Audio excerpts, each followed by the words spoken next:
Dave, did you want to put it in presenter mode maybe? Or Absolutely, I should. If only I remember where to do that. Maybe down lower right. Right there, yeah. There. Does that look better? You know what? It's going to jump onto two screens here. Hold on. Sorry about that.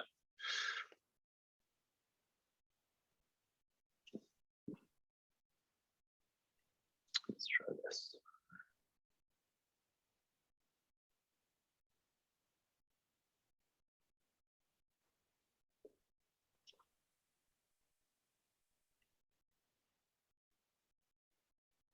All right, which screen do you see now? Do you see the intro to GRAX?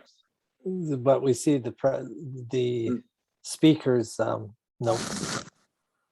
That is interesting. If you have, maybe if you it's swollen a bit. So I'm using it so much. if you've got two screens, Yeah, that's probably good. We'll Yeah. go with that. That'll close. You gotta move it All up a right. bit on my arm. It's too far down. Yeah. Yeah, sounds good. Okay. Oh, you gotta pull it tighter. Okay. So yeah, first of all, thanks for having us on. This is Greg Maier from GRAX and Dave Mackey. Definitely not a one-handed operation. Just 5 seconds. Somebody's got their speaker on, and so we can hear the background noise. So if you don't mind, can you turn off or can you mute your speaker? Okay, go ahead, Dave and Greg. Yeah. Okay. Sounds great. So yeah, once again, thanks for having us. Greg Maier from GRAX. Originally, I'm from Boston. I live in Miami now. GRAX is headquartered in Boston, where Dave Mackey is from, who's going to be running our demo today.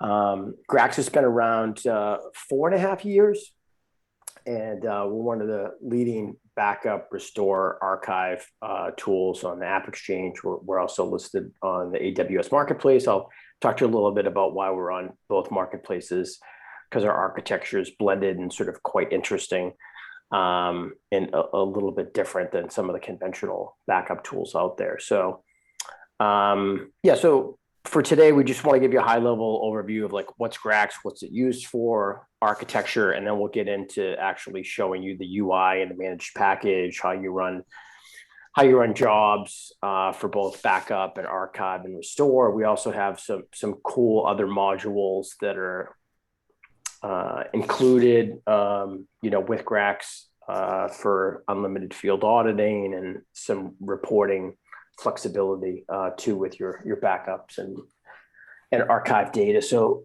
Dave, I'll just have you just sort of scroll to the next one. It would be great. Thanks. Yeah, so we call ourselves a data value platform because we came out after some of the other tools that were in the marketplace. So we tried to offer the same apples to apples backup, archive, restore, like an own backup, for instance. But then we also superimposed some other modules on top, which allow you to sort of capitalize on the value of backing up data, being able to own it, access, and sort of reuse it. So we offer strategic value, but also sort of the tactical things that you want to accomplish when you're trying to back up data, in the event there's ever a data loss or corruption or deletion, et cetera. So our core group here at GRAX has been around a long time. Our co-founders have had a couple other successful Salesforce consulting practices, as well as a product company that was purchased by LogMeIn years ago. So Dave, if you go to the next one, we just wanted to show you, like, this is our NASCAR slide, I like to call it. These are customers of Salesforce, of course, and of GRAX as well. And a lot of these customers are also AWS customers too, because we have sort of a natural synergy with AWS. But the big point here is, really, as you can imagine, any customer can benefit from a backup, archive, and restore tool. It's sort of like insurance. You can't get it when you need it. You need to have gotten it ahead of time, have a plan in place so that if there is a intentional or unintentional data deletion or corruption, or for instance, if you want to archive and save money off of some of Salesforce's fees, what they charge a lot for for data storage. And so really it's industry agnostic, domestic, international client base. And, we've been very successful over the past 4.5 years. And if you go to the next one, Dave, that'd be great. Yeah, so this slide here is just really talking about what I mentioned before. Down in the lower left is our sort of tactical offering. We do bundle with all our offerings, which is a little different from some of our competition. You get backup, archive, and restore, and time machine bundled with any of our offerings. This data hub in the far right is more of a strategic sort of optional add-on module, which we can tell you a little bit about. But our core offering, every customer gets backup, archive, restore, and time machine. So time machine, I'm sure everyone here knows, why you should back up your data. And archiving is really the ability to delete it from Salesforce, but then have, the ability to view it and interact with it as if it actually lives in your Salesforce org. So you'll see in our demo that this customers that have lots of cases with attachments or pictures or emails, they want to keep that data and not delete it permanently, but they don't really want it to be in Salesforce, right? So we have the ability, for you to store that off, but then we have like a Lightning Web component, which actually shows the data as if it's sort of living there. So time machine is sort of an unlimited field auditing. As you know, Salesforce has an offering around this. Ours allows for unlimited, fields per object. So this allows you the ability to see who changed what and at what time.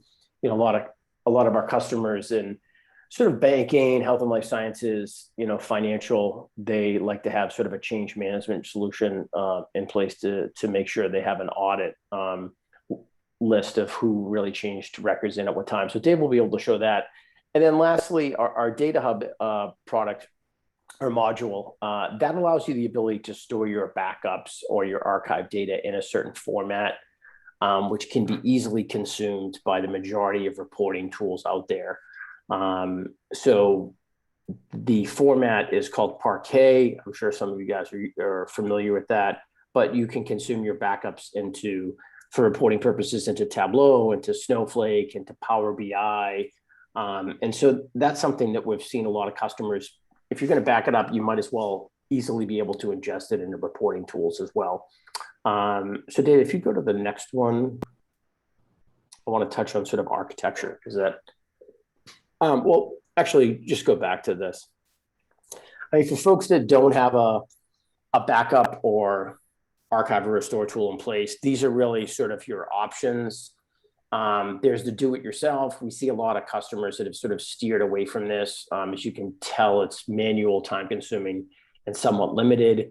So a lot of customers will look at buying a tool or leveraging Salesforce's data recovery services. So buying a tool, we're similar to like an own backup. Our licensing is a little bit different, as well as our architecture. With own backup, you're really taking it from Salesforce's cloud and sort of putting it into like another SaaS cloud, multi-tenant cloud that a vendor would have. There's a couple other solutions out there as well. You don't really have ownership, access, and reuse capabilities of it, and it's actually per user pricing. With GRAX, just to contrast, I'll touch base on this in the next slide in a little bit more detail, but we allow you to back up your Salesforce data directly into like your own AWS S3 environment, and we price per org install, not per user. So if any of the admins in the user group have an org where there's thousands of users, our pricing model tends to be more advantageous for larger orgs. And because it's in your own S3, you don't have restrictions on access. You own it, so there's really no risk of another vendor's cloud getting sort of hacked and data stolen. And as well, you have reuse capabilities, so you can easily sort of ingest the data into AWS reporting tools or other reporting tools. Lastly, Salesforce has had this like on again, off again data recovery services offering. They sunsetted it. Now it's back, I guess. It's per incident.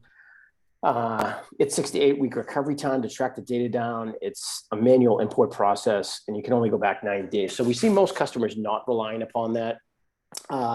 After this, recently there's an option for Salesforce has sort of rolled out their own backup offering, which is leveraging Postgres. I know there's a couple customers that are piloting that. We're not too worried about that because our offering, once again, I feel our pricing is more advantageous as well. Most customers are coming to us because they want to have the backup in their own environment and have reuse capabilities. And so more on that as I talk to a couple of customers that are finishing that pilot, but these are really your 4 offerings that you have out there, 4 options. So Dave, if you can go to the next one, and then we'll probably stop to answer some questions. Pardon me, 2 from here, the architecture slide. Next one, yeah. So I've alluded to our architecture being, sort of a blended architecture. We call our offering GRAX, but it's a virtual appliance. For folks that aren't familiar with that, essentially what we do is we have, our UI and managed package, as you would assume, inside Salesforce. You download it. You can download it into your production org as well as your sandbox. And essentially, it's a job scheduling app. So you can select what you're backing up and at what frequency.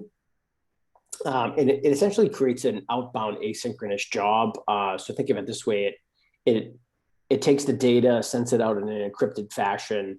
We can support daily backups, hourly backups, et cetera. So, but really the data ends up landing at sort of the loading dock of the customers. You can see here we have 2 rectangles, and essentially the customer would leverage their own AWS account. And so we give them a little script that runs inside their AWS environment, and it spins up cheap storage, Elastic, which is compute power, and sort of an indexing service for searching. So that's what's located in sort of the green square. And so essentially the data comes out of Salesforce and is delivered to sort of your loading dock, and then you take it and bring it into your own data warehouse. That means you have 100% ownership of the data in your own environment for security purposes. You've got unrestricted access to it, as well as reuse capabilities if you want to push it into other areas of your organization. So a little bit of a different architecture, but for clients that are concerned about security, ownership, access, they really do like this. And so we just want to pause here because a lot of customers want to ask some questions on maybe how the mechanics of this works a little bit deeper, as well as anything else that maybe popped up during the presentation. And then I want to use the lion's share of the time for David to actually show you the demo, the UI, and then get into more questions based upon what we've presented. I have a question about AWS data residency.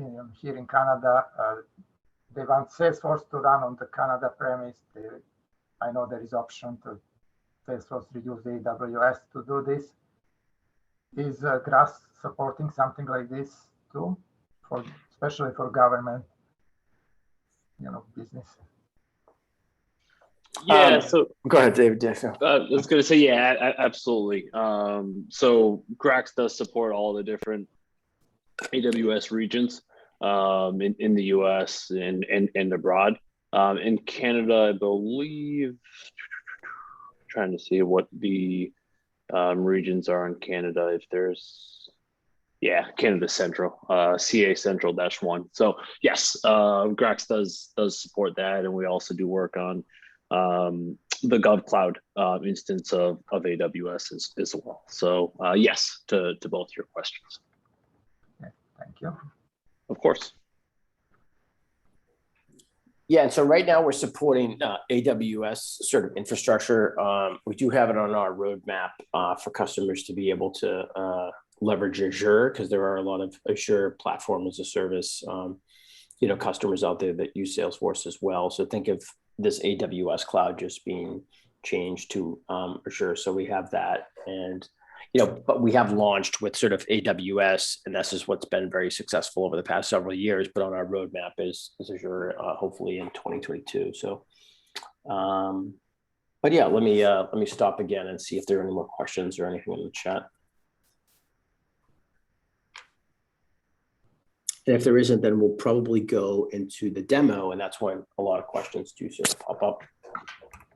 And just before you go to demo, you mentioned in your intro that there is unlimited number of field history tracking that we can set up for anything, for any object, any field. Is this correct? I'm just trying to recall what I hear. Yeah, so we call that time machine.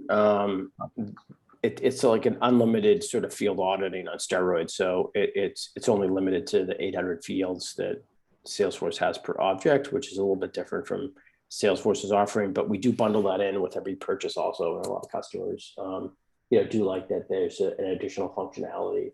And we're going to show that in the context of the demo as well. Thank you.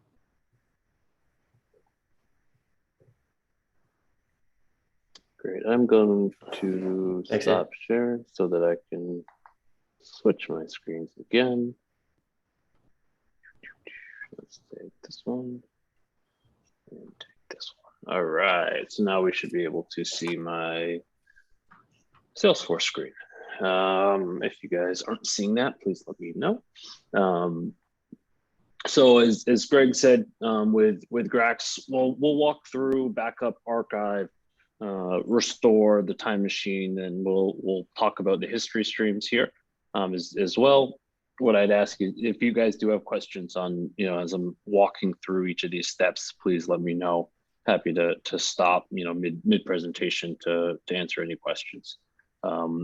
So GRAX has a managed package, which is installed within your Salesforce environment. As Greg was saying, we connect with your AWS environment, right? So that's what we can see here. We're connected to AWS from this environment. If I come over to schedule, this is where we schedule backups and archives. So if I come over to create, I'm going to select backup. What this is going to do, it's going to pull up a list here. And then I'm going to have an option here for different types, right? So I'm going to select standard backup. This is going to pull back all standard and custom objects in Salesforce, including managed packages that the user has license to, so they have access to that data. The second option was files. That's going to be attachments, content documents, which obviously is going to include the content version and the content document link, and then event log files. The third was tags. Most customers don't really use tags anymore, but that's an option. And the last was history tables. So obviously those history tables in Salesforce, right? Salesforce will store them in the UI, or excuse me, store them in their servers, but display them in the UI for 18 months and then store them for 24 months, after which they purge them. Obviously, we have customers, as Greg was saying in the beginning, and as we saw with one of his slides, a lot of banking in high compliance organizations, they have to store those for 7 to 10 years, depending on which branch they fall under. If it's a banking industry, banking customer, excuse me, they have to store those here in the States for 10 years. So they have to store that information and who changed those records in case they're audited. So with GRAX, they back those up and they can store them for however long they need to. Can I ask a question about your backup? Please, yeah. So do you have to kick the users off to back it up, or how does that work? No. It'll run based off of the schedule. So here's where this initial backup. Obviously, you're gonna come down here. I'm gonna click select the objects or set of objects that I'd like to back up, and then here I can set my schedule. It can run daily. It can come down here and run as frequently as every 30 minutes. Some customers will run it each hour, and then you come down below and select, in this instance, incremental. So what I've done here is I've selected all my objects to back up. I'd want them to back up each hour. And the important thing here is I selected incremental. So that means that initial backup is going to back up everything in this environment. And then each hour, it's only going to be records that were modified within this past hour. that would run automatically based off of the schedule. So that way, you know, when you essentially you set it and it's going to run in the background based off of that time that I've put in here in the schedule, excuse me. Does that help answer the question? Yep. Perfect. So again, you know, the frequency here and how frequently you want this process to run is important. In case anyone here saw the presentation Salesforce had done on their backup tool that runs daily. I don't believe, or as from what we've been told, you do not set when that runs, but obviously with GRAX, you can set your schedule and how often you want it to run and the timing. If I come over here to this drop down, I can click on my summary link. This gets emailed if I had selected the option, and I get an email at the end of the process. But here I can just get a quick snapshot of the records that were backed up as part of this process, the time it took, etc. So again, just a quick email at the end of the process so that you know it completed successfully. You would also see if there were any errors for some reason. You would see that in here as well. You can also get more granular and see the number, you know, the records being the IDs that were part of each backup process as well, if you need to see that. Close this and then come over here to archive. I'm going to click create.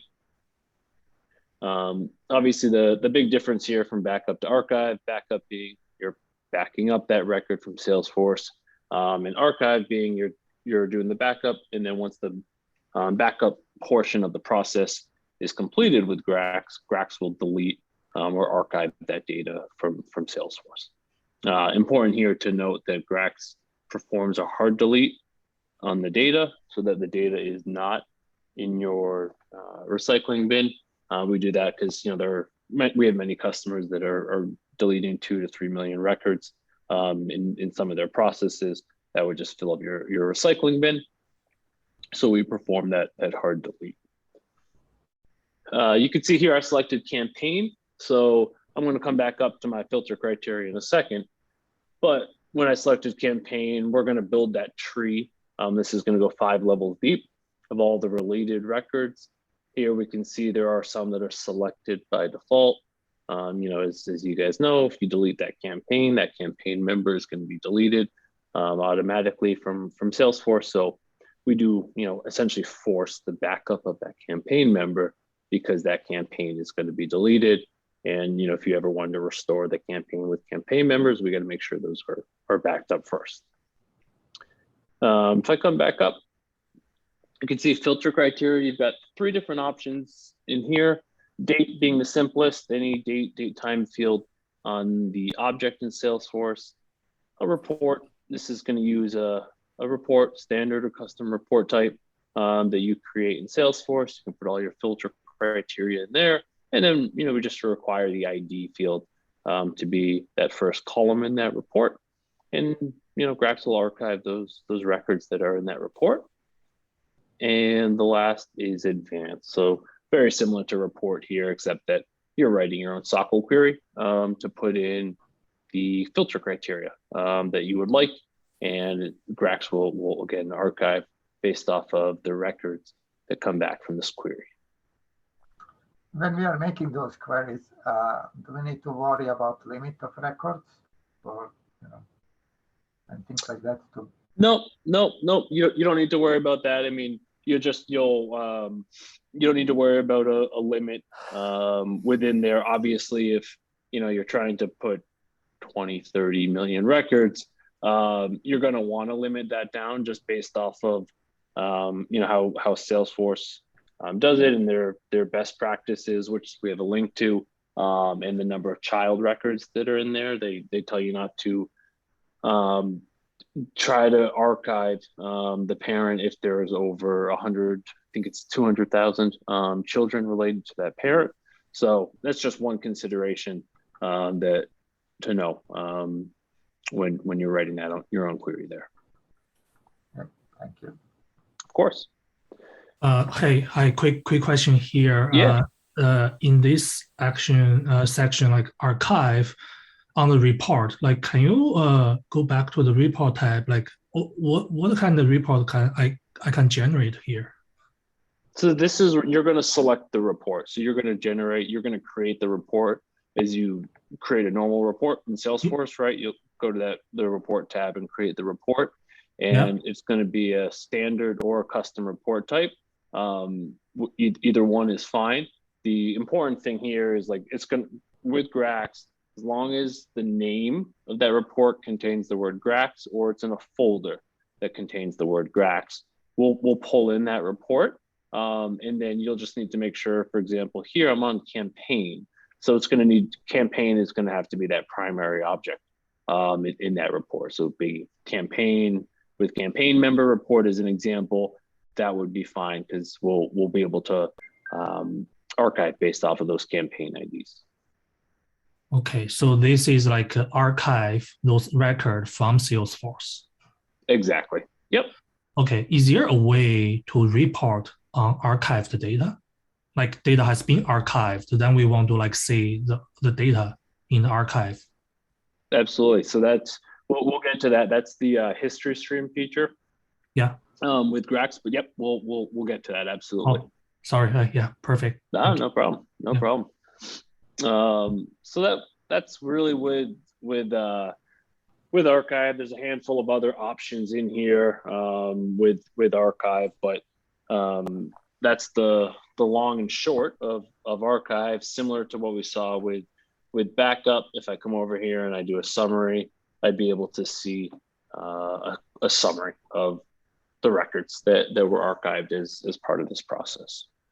I will move along to restore. There's a few different flavors of restore, unless anyone has any questions on archive.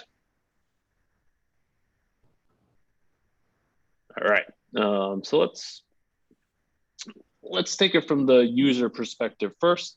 If I come over here and go to related. So this is, again, from the end user perspective, GRAX has a Lightning Web component that is going to be or can be added to the page layout. And within that page layout, you're able to put the specific object that you would like displayed, the fields you want displayed. If you want the end users to be able to preview that record, restore that record, or view the related, so the children related to this. So the opportunity line items is an example. You're able to, again, either remove these options or keep them there. That's at the admin's discretion, including all these fields. GRAX will respect field level security based off of the running user. So even if you add a field in there that running user doesn't have access to, they wouldn't see it. So important thing here is, obviously this is data that is no longer in Salesforce. So you are not paying for the Salesforce storage cost, but you're able to view that data in Salesforce like it is in Salesforce, and the end users can view that, take action based off of what they're seeing in here. Handful of customers, as Greg had showed, for example, Dell, that we work with, who will archive. They're a big case creation company. They'll archive those cases that meet their criteria, and then they'll need their customer support agents when they're on the phone with folks to be able to reference those cases. So they use this Lightning Web component, very extensively to be able to view that information. Just one question on restore. Yeah. When you restore, what about system fields? Are they getting brand new values, or you are getting them from original, like created date, last updated date? Yep. Like that. Yeah. What is coming back? Yeah, as long as the user has those audit there's the permission in Salesforce. I think it's audit date or audit fields. As long as the user has that permission, so that they can set those audit fields, GRAX will respect that permission and set those automatically, like created date, last modified date, etc. If the user does not have access to those fields, then obviously they wouldn't set those. But as long as the user has that permission, then then GRAX will respect that with all those date and date time fields. Thank you. Of course. So with this Lightning Web component here, this was opportunities, contacts, cases. You can add this component in here as many times as you would like. There's no limit to that. The other important piece here is, if I come over to files, again, same Lightning Web component, but this time this is going to be displaying the attachments, or excuse me, content documents. So important thing here is I have this preview button. If I come over here and I click it, this is going to show me that image, right? So again, another thing where a lot of our customers, they'll want to archive PDFs or different images, JPEGs, PNGs that are in Salesforce, so they're not being charged for that space, but they still need to visualize that in Salesforce. You can do that right here, and this is going to pull directly from their S3 bucket to view that information as well. And then obviously here the customer or the you're able to download that if need be as well. That's an option that if you don't want to give your end users, you wouldn't have to either. Another question on restore. If I change my metadata in Salesforce after I did backup, and let's see, I delete few fields that were used in backup previously. When you're restoring this, what's happening with those fields that doesn't have placeholders anymore? Yeah, so if you had custom field A when you did the backup, and now you've deleted custom field A from Salesforce, obviously when GRAX does the restore, we just won't put a value in that custom field A because it no longer exists in Salesforce. It won't stop the restore process from running, but obviously no value will be put in that field since it doesn't exist anymore. But can I access this using the time machine or something? You can access it, absolutely. Yep, you could access it and view the field, that field value at a previous point in time. Absolutely, yep. Thank you. Of course. So there's a few other ways of restore. Again, this is from the end user perspective. If I come over here and I go to search, this is going to pull up here my ability to run a search. So this is going to be objects that I've backed up or archived. Let's just say opportunity for right now. I'm going to select some fields that I want to display. Let's just say amount, stage, and name. And for right now, I'm just going to click search. I could put in a filter criteria if I want, so that I'm only pulling in specific records based off of the search criteria that I would like. But important thing here is this is going to pull back. Here, this is all the opportunities that I've either backed up or I've archived. You could set filter criteria to pull in just archived records if you would like as well. But this is going to pull back all that information. And then you could code down here and restore that information, or excuse me, restore that data back into Salesforce. The other option you have here, if I come down to restore and then new restore, this is going to give me the ability to restore records from a previous point in time. So let me pull up one of those here with an error. Good. So here was records that we attempted to restore. We could see here there were some pending, some successful, some that were skipped, and some that errored out. Important thing here, this was a case with related children that we were restoring. So important thing here is you can see that this is going to do the hierarchy and it's going to restore the case with its children. There are some records or some IDs, or excuse me, objects that are going to get skipped because you're not able to create them, right? So stuff like the case milestone, as an example, is going to get skipped. So it gets skipped here, and GRAX won't try to do the restore on that one. Another, let me pull up this one. This is also here the ability. So this is going to do a point in time restore, right? Where I'm able to select a specific report, and then I can preview that as well. Let me see if I can go back so that you guys can see that piece of it. Here I'm going to select my specific fields that I'd want to restore. So you could select all, but let's say I just want the city as an option, and I want to restore this to a previous point in time. You can come over here and let's say select November 17th and select again, say 4:52 p.m. Click next. That's just, again, this is going to say, hey, give me these case IDs, update the city field. I'm going to scroll down. I could download this. I can click next. It's going to update these records. I can click restore data, and then we're going to see this get queued and it's going to run. Important thing here is we've got a few different ways to do restores. Again, is that end user, is an you can do the Lightning Web component. As an admin, you can do a search and a restore specific parents with children. You can also do a point in time restore. So kind of depending on what happened, you're able to meet the needs here and use one of the different types of restores that GRAX offers.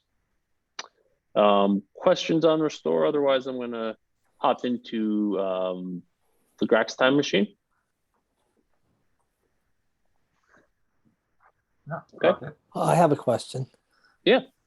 So I have a situation where the tool that I'm using to scan in business cards is putting in the image of the business card. And I don't mind doing that, but I don't really want to use up a lot of the data storage. Can I somehow, when I'm backing up, archive just the images, like the attachments for the contact or lead records? Absolutely. Yep. So within GRAX, if I came over here to schedule and then archive, and then I can select here under my objects attachment, and this is going to load a list here. So this is, again, my parent is going to be my attachment object, and then down below I'll be able to select what object I want those attachments to be from. So in your example, I could select my contact or lead or both, and archive attachments related to contacts or leads. So we can see down here, we've got these object names. If I come over here and let's just do a quick search for contact and select contact, and then I can select, show me, I want the attachments where the created date was yesterday to today. And I just want to run this once. I could set a schedule. But essentially what I'm doing right now is I'm going to archive attachments that were created from 12/20 going forward. And they have to be related to a contact. And then I could save this and it would run and archive those attachments. So the attachments go into a file that are no longer taking up space in Salesforce. Is that correct? Exactly. Yep. And then you can still preview, view those files in Salesforce, but they are not taking up any storage space within Salesforce.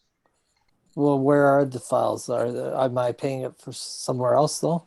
They're in S3, so they're being stored within S3. So it's within your organization's S3 bucket. So yes, you're paying for it, but it's pennies compared to what Salesforce is charging you for storage.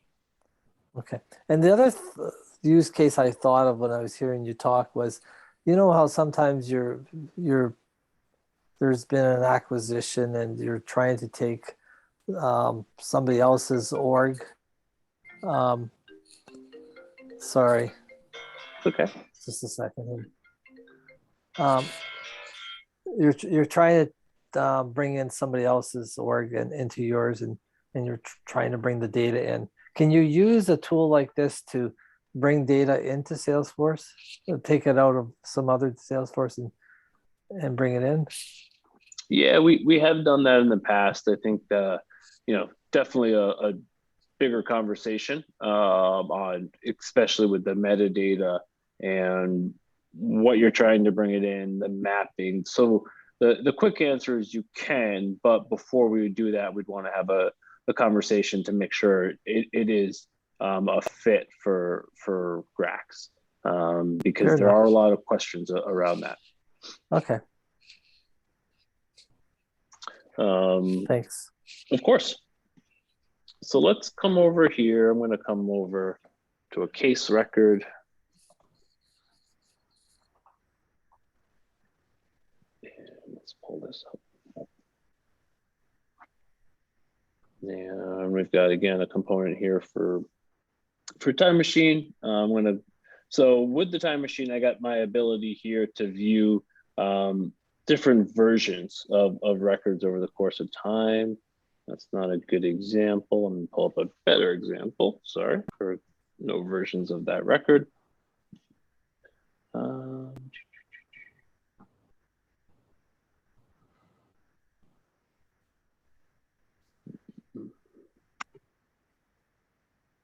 Someone must have deleted some things from this environment.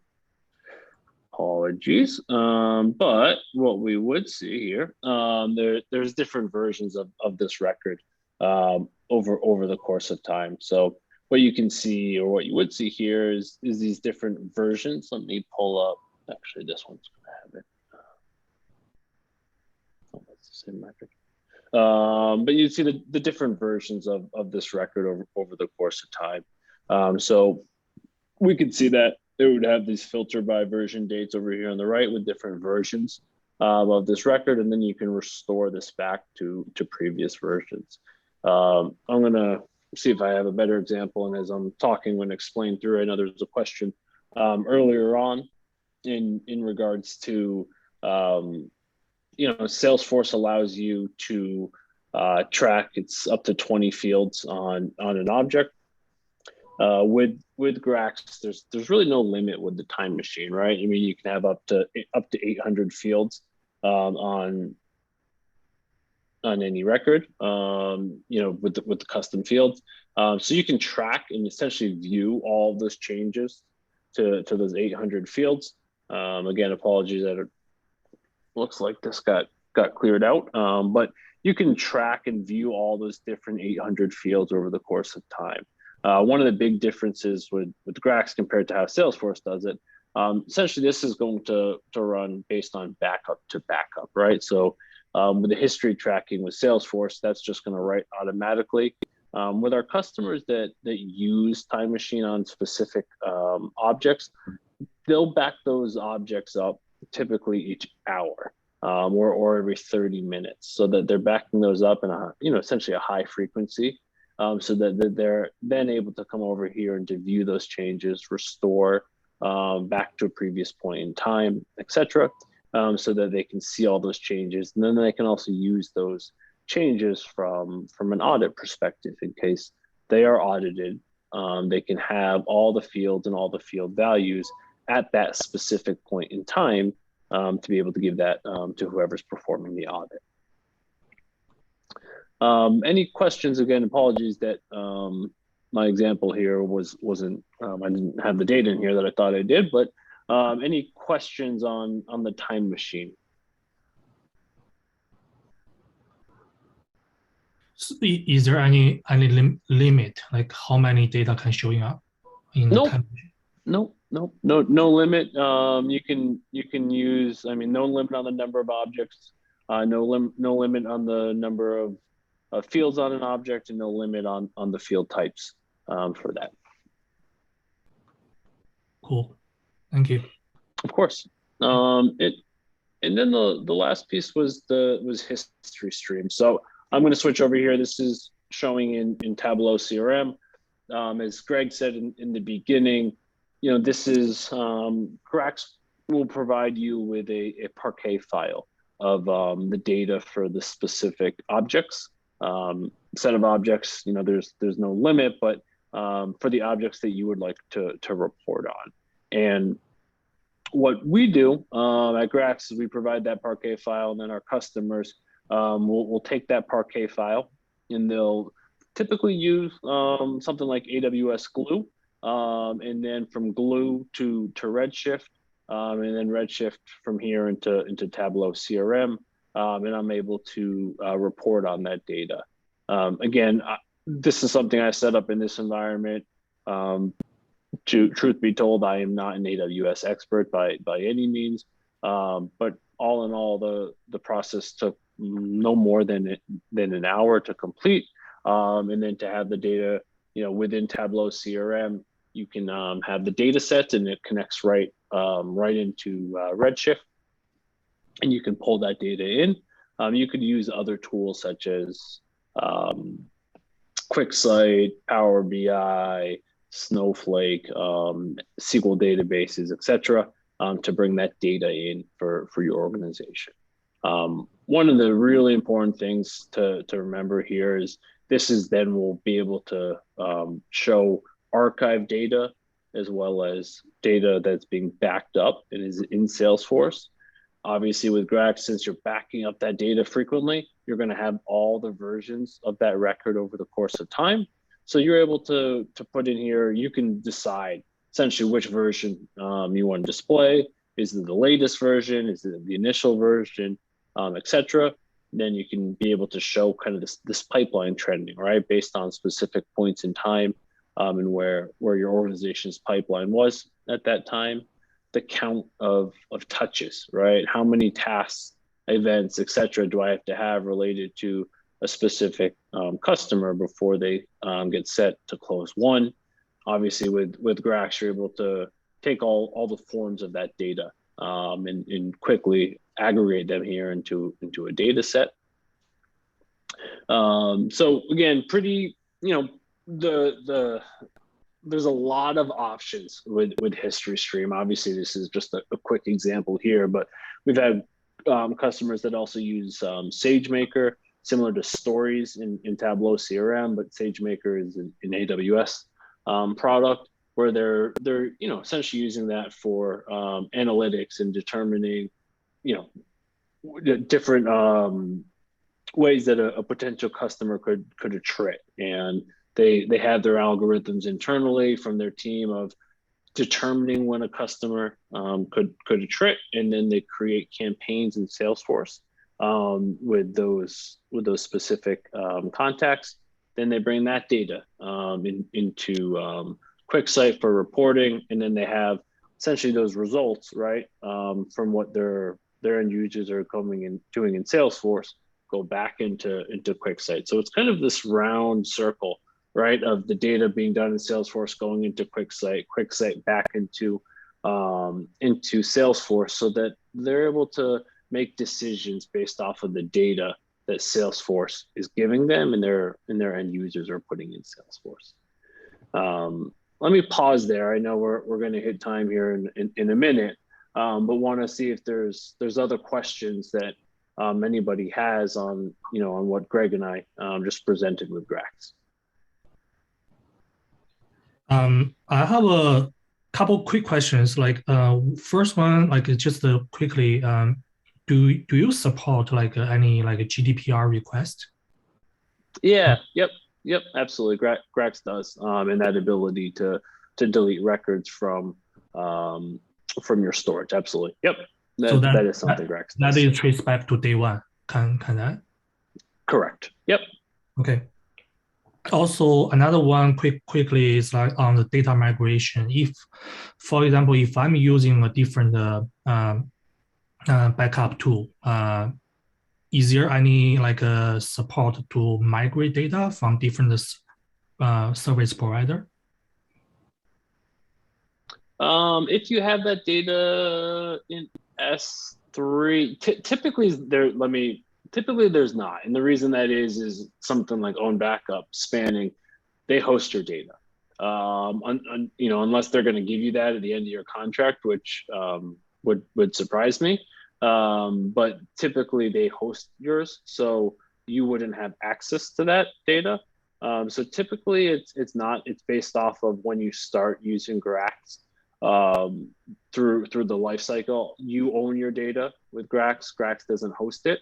So if you do end your contract with GRAX, then you would have your data at that point. But typically, we won't migrate other vendors back up because of especially the format they're storing the data into GRAX.